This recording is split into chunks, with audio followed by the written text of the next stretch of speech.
اور اپنے رب کی بخشش کی طرف اور اس جنت کی طرف دوڑو جس کا عرض آسمانوں اور زمین کے برابر ہے، جو پرہیزگاروں کے لیے تیار کی گئی ہے۔ سورۃ آل عمران 133۔ جو لوگ آسانی میں اور سختی کے موقع پر بھی اللہ کے راستے میں خرچ کرتے ہیں، غصہ پینے والے اور لوگوں سے درگزر کرنے والے ہیں، اللہ تعالیٰ ان نیک کاروں سے محبت کرتا ہے۔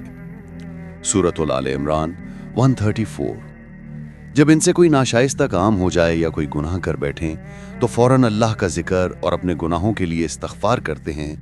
بے واقع اللہ تعالیٰ کے سوا اور کون گناہوں کو بخش سکتا ہے، اور وہ لوگ باوجود علم کے کسی برے کام پر اڑ نہیں جاتے۔ سورۃ آل عمران 135۔ انہی کا بدلہ ان کے رب کی طرف سے مغفرت ہے اور جنتیں ہیں جن کے نیچے نہریں بہتی ہیں، جن میں وہ ہمیشہ رہیں گے۔ ان نیک کاموں کے کرنے والوں کا ثواب کیا ہی اچھا ہے۔ سورۃ آل عمران 136۔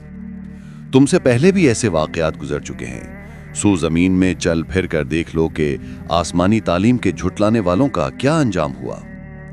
سورۃ آل عمران 137۔ عام لوگوں کے لیے تو یہ یعنی قرآن بیان ہے، پرہیزگاروں کے لیے ہدایت اور نصیحت ہے۔ سورۃ آل عمران 138۔ تم نہ سستی کرو اور نہ غمگین ہو، تم ہی غالب رہو گے اگر تم ایماندار ہو۔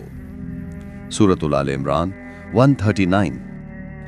اگر تم زخمی ہوئے ہو تو تمہارے مخالف لوگ بھی تو ایسے ہی زخمی ہو چکے ہیں۔